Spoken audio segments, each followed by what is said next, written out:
My dear students and all my dear viewers, you all are welcome here in my geography section. और मेरा जो ये आज का वीडियो है वो स्टील प्लांट्स के ऊपर है, आयरन स्टील प्लांट्स के ऊपर, जिसके आगे हमने दो स्टील प्लांट को ऑलरेडी डिस्क्राइब कर दिया अपने आगे वाले वीडियो में। और वो था यानी जमशेदपुर का टिस्को यानी टाटा स्टील कंपनी, जिसका नया नाम है, और दूसरा था यहाँ पर भिलाई स्टील प्लांट। हमारे इस पर्टिकुलर वीडियो में आज हम डिस्क्राइब करेंगे यहाँ पर राउरकेला स्टील प्लांट के बारे में, विशाखापट्टनम स्टील प्लांट के बारे में, इसके फेवरेबल फैक्टर्स के बारे में, और साथ में जो हमारे टोटल आयरन स्टील कंपनी का जो प्रॉब्लम्स है उसको भी डिस्क्राइब करेंगे। तो काफ़ी यूजफुल इन्फॉर्मेशन है, खासतौर पर ICSE स्टूडेंट्स के लिए। तो सबसे पहले हम यहाँ पर स्टार्ट करते हैं बिना वक्त बिताए राउरकेला स्टील प्लांट्स के ऊपर। राउरकेला स्टील प्लांट कहाँ पर है? ये उड़ीसा में है। पहला बात, कौन सा डिस्ट्रिक्ट में? उड़ीसा में सुंदरगढ़ डिस्ट्रिक्ट में है। तो राउरकेला स्टील प्लांट उड़ीसा के सुंदरगढ़ डिस्ट्रिक्ट में है, नॉर्थ उड़ीसा। इसके अलावा अब देखते हैं यहाँ पर दूसरा चीज़, कोलैबोरेटिंग पार्टनर। ये जो राउरकेला स्टील प्लांट बनाया गया है, इसके कोलैबोरेटिंग पार्टनर का नाम क्या है? इसका कोलैबोरेटिंग पार्टनर है जर्मनी, और वेस्ट जर्मन फर्म है, तो इसका नाम है क्रप्स एंड डीमैग। क्रप्स एंड डीमैग नाम की कंपनी है, एक जर्मन कंपनी, जिसके कोलैबोरेशन से हम लोगों ने राउरकेला स्टील प्लांट को तैयार किया है। अब इसका जो प्रोडक्शन है वो स्टार्ट हुआ था 1959 में, और एकदम लेटेस्ट टेक्नोलॉजी जो होता है वो यहाँ पर लगाया गया है। तो काफ़ी वेल डेवलप्ड प्लांट है ये, और काफ़ी मॉडर्न प्लांट है।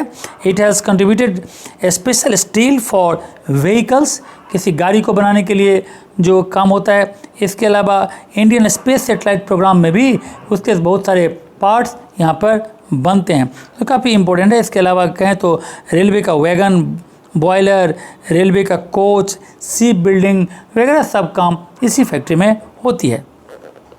हम लोग यहाँ पर मेनली देखेंगे कि आखिर फेवरेबल फैक्टर्स क्या है, यानी कौन कौन सा ऐसा फैक्टर्स है जिसके कारण राउरकेला स्टील प्लांट को यहाँ पर डेवलप किया गया, या ये यहाँ पर इतनी अच्छी तरीके से चल रहा है।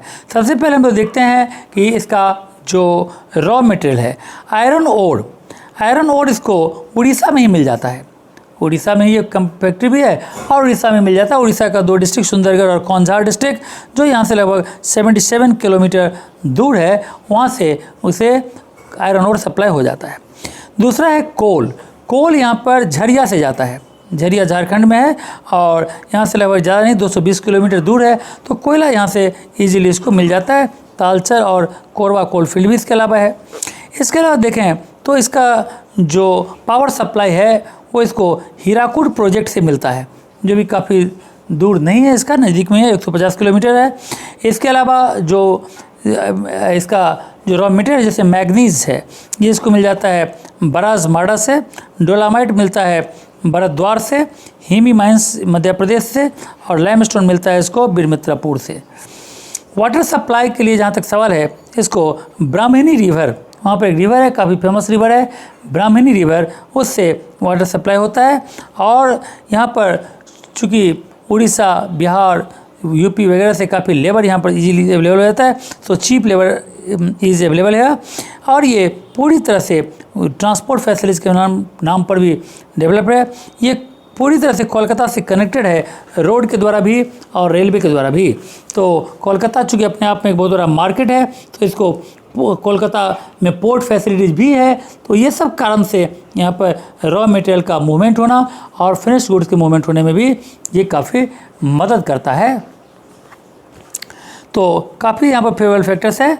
इसके बाद हम लोग देखेंगे अपने सिलेबस के चौथे और आखिरी यानी जो स्टील प्लांट्स है उसके बारे में, और वो है विशाखापट्टनम स्टील प्लांट।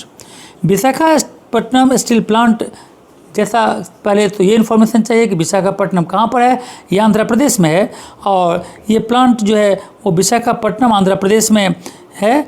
और इसके अलावा विशाखापट्टनम जो स्टील प्लांट है ये latest integrated iron steel company है, जिसका जो कॉम्प्लीशन है वो 1992 में हुआ है, ज़्यादा वक्त इसका नहीं हुआ है, सिर्फ 28 ईयर्स हुआ है। It is the most sophisticated and modern steel plants in the country.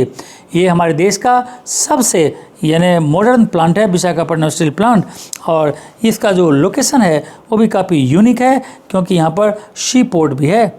हम लोग देखते हैं यहाँ पर कि आखिर विशाखा स्टील प्लांट जो है वो इसका फेवरेबल फैक्टर्स क्या है। सबसे पहले देखें इसका raw material. Visakhapatnam steel plants का जो रॉ मटेरियल है वो मिलता है उसको बेलाडीला माइन से, जो छत्तीसगढ़ में है। छत्तीसगढ़ के बेलाडीला माइन से उसको रॉ मटेरियल्स मिल जाता है, आयरन ओर मिल जाता है। इसके अलावा देखें तो कोकिंग कोल इसको मिल जाता है पॉकी एंड वेलोर कोल माइन से, जो झारखंड में है। इसके अलावा लाइमस्टोन इसको मिल जाता है यहाँ पर आंध्र प्रदेश से। डोलामाइट मिल जाता है इसको उड़ीसा से और उड़ीसा से। तो इस तरह से इजीली आसपास के ही सारे स्टेट्स में, सारे डिस्ट्रिक्ट्स में इसके रॉ मटेरियल्स मिल जाते हैं। इसके अलावा अगर देखें तो विशाखापट्टनम जो है वो ख़ास तौर पर यानी लार्जेस्ट सीपीयार्ड यहाँ पर है, पोर्ट फैसिलिटीज़ है यहाँ पर। ट्रांसपोर्टेशन के मामले में भी ये यानी रोड से और रेलवे से काफ़ी जुड़ा हुआ है, सब यानी इंडिया के अलग अलग पार्ट से। सो आमतौर पर देखा जाए तो काफ़ी इंपॉर्टेंट लोकेशन है, सी रूट से ख़ास तौर पर काफ़ी यानी इम्पोर्टेंट है इसका लोकेशन। तो इसलिए यहाँ पर ये Visakhapatnam steel plant very useful है हमारे यानी देश के लिए। तो इस तरह से हमने यहाँ पर दोनों स्टील प्लांट को देखा। हम लोग देखते हैं यहाँ पर कि आयरन स्टील कंपनी जो इंडिया में है, वैसे तो ज़्यादा आयरन स्टील कंपनी इंडिया में है नहीं, लेकिन इसका प्रॉब्लम क्या है, what problems are being faced by iron steel company in India. So we'll here discuss about 3 or 4 problems what is being faced by this country. सबसे पहला है capital investment. The first and foremost factor है इसका जो problems है वही है कि capital investment. A large scale industry जैसे आयरन स्टील में बहुत ह्यूज कैपिटल का दरकार होता है। ये बहुत बड़ी फैक्ट्री होती है, ये कोई छोटा मोटा फैक्ट्री नहीं है, कोई भी आदमी इसको बैठा लेगा। इसमें लाखों करोड़ों का नहीं, अरबों खरबों का भी ये इन्वेस्टमेंट होता है। सो इसीलिए इसमें ह्यूज कैपिटल इन्वेस्टमेंट होता है। इसीलिए आमतौर पर ये प्राइवेट सेक्टर में बहुत कम ही है। जैसा हमने कहा एक तो है यानी टाटा आयरन स्टील कंपनी, बाकी सब गवर्नमेंट की कंपनी है ये। तो इंडिया जैसे देश में कैपिटल इन्वेस्टमेंट करना सबके बस की बात नहीं है, क्योंकि टाटा जैसा अमीर व्यक्ति इंडिया में कितना है। दूसरा चीज़ हम लोग देखते हैं कैपिटल इन्वेस्टमेंट के अलावा foreign trade. Production of iron steel जितना हमारे देश में होता है एक्चुअली हमारे डिमांड से बहुत ही कम है। जितना डिमांड है उससे बहुत कम प्रोडक्शन हमारे देश में होता है, जिसके कारण बहुत सारा स्टील जो है वो हमें दूसरे देश से मंगाना पड़ता है यहाँ की ज़रूरत को पूरा करने के लिए। इसके अलावा अगर हम देखें तो इसका एक और फैक्टर है और वो है लैक ऑफ टेक्नोलॉजी। यानी जो हमारे देश में जो टेक्नोलॉजी है वो काफ़ी डेवलप्ड नहीं है, ओल्ड एंड आउटडेटेड मशीनरी है, पुरानी मशीनरी है और उसी से काम चल रही है। दुनिया जिस रफ्तार से प्रोग्रेस कर रही है, जो मॉडर्नाइजेशन आ रहा है उसमें हम पीछे रह जाते हैं। इसके अलावा जो इसका फोर्थ जो ड्रॉबैक्स है या इसका बैकवर्डनेस का कारण कह सकते हैं, लो प्रोडक्टिविटी। हमारे देश में जो लेबरर्स हैं उनकी जो यानी एक तरह से प्रोडक्शन का जो रेट है वो बहुत ही कम है, यानी इनका जो इफ़िशियंसी है वो कम है। सो ये भी एक बहुत बड़ा फैक्टर है। इसके अलावा देखें तो एक और चीज़ है कि हमारे देश में स्ट्राइक्स होना, लॉकआउट होना, एनर्जी क्राइसिस होना, इनसफिशिएंट एडमिनिस्ट्रेशन का होना, तो ये एक तरह से ये सभी एक फैक्टर्स है जो हमारे आयरन स्टील प्लांट को एक तरह से बैकवर्डनेस की तरफ ले जाता है।